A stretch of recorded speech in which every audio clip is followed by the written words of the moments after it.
Jadi karena dari jauh ini kan samar-samar ya, makin dekat itu bukan orang. Jadi bentukannya ketika makin dekat ini seperti bantal guling yang ada kuncungnya.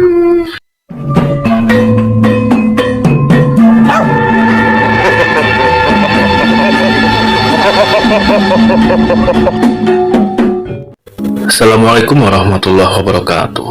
Waalaikumsalam warahmatullahi wabarakatuh. Sebuah cerita ini datangnya dari, sebut saja namanya Kang Asril. Ini adalah nama sebenarnya. Beliau ini tidak berkeberatan namanya disebut secara aslinya. Beliau ini adalah seorang usahawan. Beliau ini pedagang buah keliling yang memang sudah dipotong-potong ya. Juga seringnya ini berdagang rujak bebek ya. Jadi rujak yang ditumbuk. Itu sudah dilakukan bertahun-tahun bahkan puluhan tahun. Satu waktu si Kang Asril ini mendapatkan sebuah telepon dari kawannya. Kang Asril ini ditawari sebuah pekerjaan di daerah Bangka Belitung. Pekerjaan di sana adalah jaga perkebunan lada yang ukurannya ini luas. Singkat cerita, Kang Asril pun akhirnya berhenti dari usahawan sendiri. Nah, ini mencoba untuk bekerja di daerah Bangka Belitung. Nah, kemudian untuk masalah tiket pesawat, memang ini diberikan oleh perusahaan dari sana ya, dari Bangka Belitung.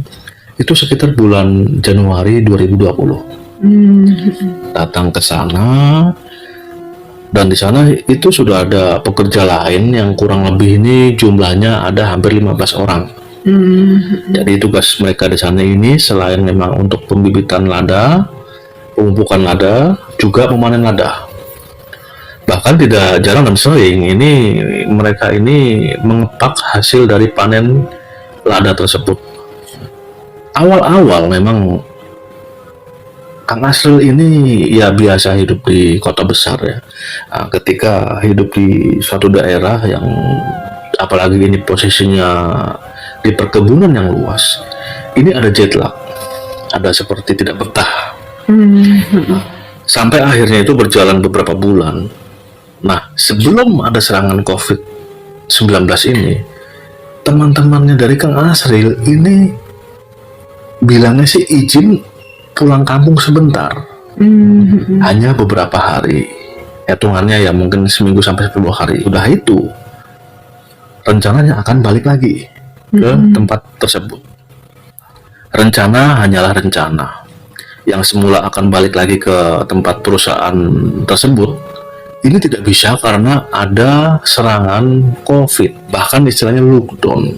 Tempat beliau ini bekerja diliburkan sampai batas waktu yang tidak bisa ditentukan. Nah, dengan kondisi tersebut, Kang Asril ini bingung. Gajian masih lama, bahkan ini juga masih tanggal-tanggal awal, persediaan juga sudah habis, persediaan uang ya. Bahkan dari karyawan yang jumlahnya 15 ini yang pulang kampung ke Jawa ini kan sekitar hampir 8 orang ya. Yang 4 orang memang asli daerah sana, ini pun pulang karena memang tidak ada pekerjaan. Kamar dari mes ini ada sekitar 6 kamar, yang satu kamar ini bisa ditinggali 4-5 orang. Karena memang kondisinya hanya tinggal Kang Asril sendiri ya. Ini awalnya memang Kang Asril ini merasakan takut dan berpikir bagaimana ini mau pulang, nggak mungkin karena kondisi lockdown. Tiket pesawat, tiket bahkan ke pulau itu ini bisa menggunakan ferry pun ya, tapi ferry juga tidak mengeluarkan tiket karena posisi lockdown ya. Kang Asril ini harus tinggal di pondokan yang berada di tengah perkebunan, jauh dari warga, hampir 2 kilo jaraknya. Bahkan jalanan yang mengarah ke tempat perkebunan Kang Asril ini masih terbuat dari tanah. Kalau musim hujan, jalan kaki pun ini sulit. Sampai pernah Kang Asril ini merusakkan sebuah motor karena memang kondisi jalannya susah ya, sampai patah itu sok depannya.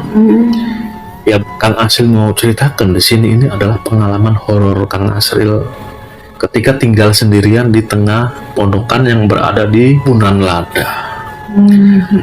Karena memang malam hari sebetulnya sudah ada listrik ya. Namun sayangnya meterannya listrik ini tidak berada di dalam pondokan atau di tembok luar, tapi adanya malah di pinggir jalan yang memang dinaungi oleh sebuah seperti atap ya, supaya kalau hujan ini tidak korslet. Awal-awal tinggal sendiri di sana, ini Kang Asril sering dibuat repot. Kenapa? Pada jam-jam tertentu, sekitar jam 12-an atau jam 1 ini lampu sering mati. Yang dalam kondisi kalau belum tidur, Kang Asril ini ke depan, ke pinggir jalan untuk menyalakan atau menaikkan meteran. Meteran ini sering-sering terjadi. Bahkan di dalam pondokan yang ada 6 kamar ini sering terjadi suara-suara yang ketukan yang berulang. Suara di luar ini seperti ada suara auman harimau. Namun Kang Asril ini masih berpikir bahwa itu harimau asli. Jadi mungkin itu asli, makanya dia tidak berani keluar. Nah, lama kelamaan Kang Asril ini paham bahwa itu bukan asli harimau ya, namun ternyata memang sosok-sosok halus yang memang berada di sekitaran perkebunan. Ketika sedang tengah malam ya, ketika ngelilir ini di kamar samping tempat Asril tidur, yang 5 itu kan kosong kan. Ini seperti ada suara orang ngobrol, ya dipikirnya mungkin wah jangan-jangan temannya udah balik nih. Nah, ketika dicek itu sama sekali tidak ada orang. Itu belum lagi ada ketukan yang dari luar pintu nih. Ketukan tuk.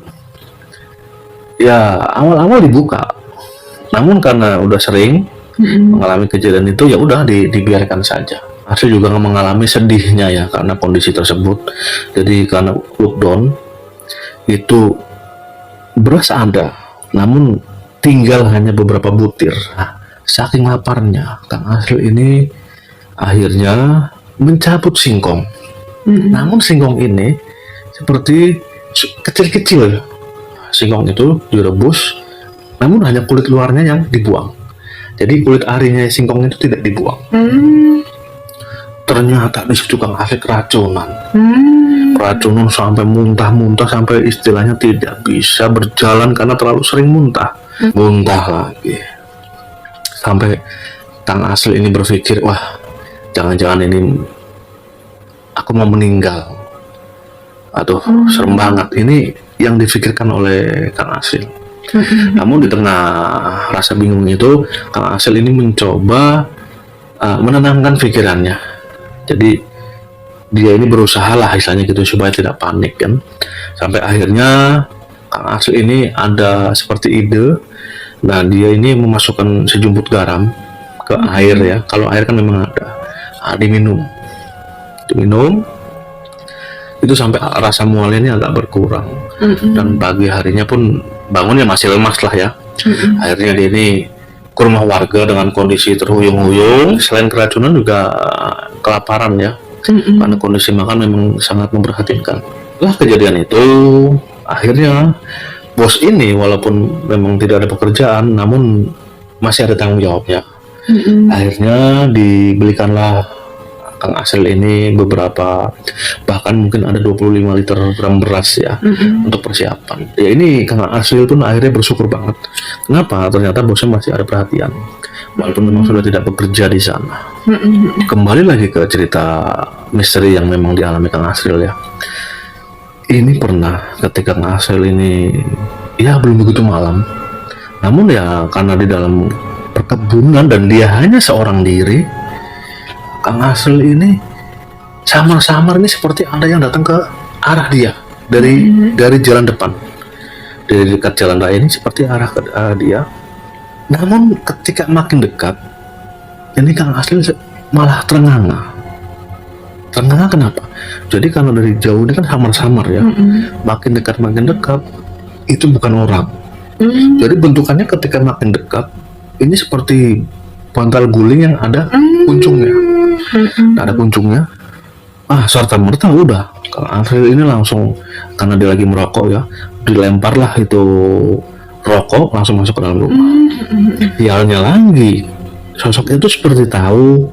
Jadi ketika Kang Asril ini sudah masuk ke dalam rumah, dia ini sosok itu seperti menggerakkan, mengetuk-ketuk pintu, namun dengan kepala. Duk, duk, duk. Dan itu disertai bau wangi kapur barus yang itu sangat membuat Kang Asril ini ketakutan. Karena setelah mencium bau kapur barus, akhirnya tercium bau bangke yang teramat sangat. Peristiwa itu berlangsung ada hampir 5 menit. Sampai akhirnya karena memang Kang Asril ini kecapean, dia pun akhirnya duduk sambil mencari air minum ya. Minum, suasana berubah. Kang Asril ini mencoba untuk tidur. Belum sampai 3 menit Kang Asril ini tidur. Lampu mati. Ini dilematis. Mau menyalakan lampu yang meterannya itu ada di pinggir jalan, itu jaraknya ada 50 meter dari pondokan. Kalau untuk menyalakannya. Namun tidak dinyalakan juga, gelap gulita, di dalam juga seram kan. Yang namanya ada 5 kamar kosong kan. Tapi mau keluar untuk menyalakan juga, dia masih ingat betul peristiwa barusan yang ada seperti sosok pocong itu menghampiri dia. Ini dilematis. Sampai pada akhirnya Kang Asril ini mencoba untuk menguatkan hati. Dia ini akan menyalakan meterannya yang memang berada di pinggir jalan. Belum keluar dari rumah, ketika membuka pintu, baru setengah membuka pintu, ada sosok pocong itu di depan pintu. Jadi ketika buka pintu ini seperti ada mengganjal. Ketika digoyang-goyangkan pintu, ini apa sih ganjalnya apa gitu kan? Kata Kang Asril dalam hati. Ketika dia melihat, itu ada yang berdiri. Udah serta-merta Kang Asril langsung menarik lagi pintunya, dikunci cetet. Langsung sarungan sambil menutupi seluruh tubuhnya. Sangat rupa-rupa ya sensasinya. Karena apa? Selain memang mati lampu, gelap, keringetan, belum selesai ketakutannya itu selesai. Dari kamar yang memang berada di belakangnya ya, itu ada 5 kamar. Ini seperti ada suara obrolan. Wah segala macam lah, ada cekikikan segala macam. Jadi seperti suara kawan-kawan dahulu ketika itu masih full, seperti itu. Akhirnya dia tertidur. Dan sebelum jam 5 subuh lah ini udah bangun. Dan anehnya ketika dia bangun, lampu dalam kondisi menyala. Gitu. Itu mengalami teror seperti itu Kang Asril ini lama, hampir mungkin 4-5 bulan, sampai akhirnya ini Kang Asril kebal dengan teror seperti itu ya. Jadi ketika sudah kebal karena memang kondisinya satu, selain memang dia ini istilahnya dalam selain itu juga ketidakpastian ya. Dia ingin pulang, satu sisi dia seperti dikerjain oleh temennya ya, karena tidak sesuai dengan janjinya kan. Karena mengalami istilahnya mendapati peristiwa seperti itu, dia kebal. Sampai akhirnya, ketika mendapati teror seperti itu, dia kebal. Jadi udah dianggap angin lalu lah. Justru malah yang bikin dia takut malah itu seperti binatang berbisa ya. Karena setelah berbulan-bulan ini tidak dirawat kebunnya, selain tanaman lada juga semakin merimbun ya, rumput semak juga makin banyak, paling hanya di depan pondok yang memang dia ini ditempati, dibersihkan lah, sambil menanam terong, cabai, singkong yang kira-kira bisa dimakan. Ketika siang hari itu, ini sempat ketemu juga dengan ini cuma orang ini kerjanya di kelapa sawit. Jadi kalau kelapa sawit itu dari perkebunan yang Kang Asri tempati ini agak ke belakang. Orang ini tahu kalau Kang Asri itu masih di situ. Dan orang ini berpesan bahwa hati-hati, kemarin dia ini melihat ada ular piton ini sebesar paha. Masya Jadi kalau ke belakang hati-hati, takutnya disamber. Karena kalau jenis ular piton ini kan nyamber, dia gulung, sekalinya kita bergerak dia makin kencang kan. Nah, itu hati-hati. Nah, mendapati info seperti itu ya itulah yang membuat Kang Asri malah takut ya. Selain itu juga dia bisa berjaga-jaga gitu. Nyambung hidup di dalam ketidakpastian seperti itu. Ini Kang Asri kadang-kadang main ke rumah pemukiman warga yang jaraknya ya ada sekitar 1-2 kilometer ya. Main lama-lama banyak yang kenal. Sampai akhirnya Kang Asri ini diajak untuk mencari ikan. Untuk menyambung hidup. Ya alhamdulillah di sana ini warganya baik-baik. Kadang-kadang nggak setiap main nih ke rumah warga itu dikasih makan. Untuk bukan balas budi ya, tapi ya untuk istilahnya menjaga keakraban. Ya Kang Asri juga tidak sungkan-sungkan untuk membantu bekerja. Ya salah satunya ada yang menawari untuk melaut. Untuk menjadi nelayan ini juga cakupannya tidak luas karena pada saat itu memang daerah itu kan memang seperti dijaga ya. Jadi kalau untuk melaut ini tidak boleh melebihi dari batas tertentu gitu kan. Gitu. Sampai akhirnya dia mencari ikan. Jaring yang panjangnya nih ukurannya lumayan sampai 350 meter. Jadi dengan 2 kapal nelayan, masing-masing satu sisi kapal ini menarik jaring. Dan sambil dia ini satu posisi kapal diam dan posisi kapal yang di sebelah kirinya ini bergerak memutari. Jadi istilahnya mencari ikan seperti itu. Macam-macam lah. Sampai pada akhirnya ya, namun untuk tidur ini tetap di pondokan di tempat ladang. Ladang ya tempat awal bekerja. Karena sungkan ya kalau memang tinggal di rumah warga. Sampai pada akhirnya juga setelah singkatnya ini ya, sebetulnya kalau diceritakan banyak sekali pengalaman horor itu, namun ini disingkat saja. Sampai pada akhirnya di tahun 2022 akhir, sekitaran Desember, ini Kang Asri pun pulang ke Jakarta. Itu dengan dia jalan mengumpulkan uang untuk membeli tiket pesawat. Ya hasil dari ikut membantu mencari ikan segala macam lah dikumpulkan. Seperti itu. Di sini Kang Asri ya tidak bisa menyalahkan siapa-siapa karena pada saat itu memang kawannya yang awalnya ingin kembali tidak bisa karena ada peristiwa lockdown COVID ya. Jadi betul-betul peristiwa yang tidak bisa dilupakan. Seperti biasa, hampir 2 tahun ini Kang Asri ada di Pulau Bangka Belitung itu. Jadi istilahnya dianggap seperti sekolah. Ya banyak suka duka, banyak pelajaran yang Kang Asri ini dapati, dan tentunya ini akan membuat di suatu saat ya dia ini menjadi lebih bijaksana lah kalau kata dia sendiri gitu. Tidak sembarangan menerima pekerjaan atau apa gitu, karena kita harus tahu betul kondisinya. Karena jujur kalau Kang Asri bilang ini dari awal ini tidak sesuai dengan apa yang dijanjikan. Masih lebih bagus dia ini jualan kalau dari hasil gitu. Namun karena memang mungkin ya ini ada omongan yang manis dari kawannya segala macam ya, tergiurlah beliau ini menceritakan kepada saya seperti itu. Karena jujur awalnya saya ingin malah beliau ini yang menceritakan pengalaman-pengalaman yang dia dapat ya. Namun beliau ini tidak berkenan karena alasan tidak bisa berbicara dengan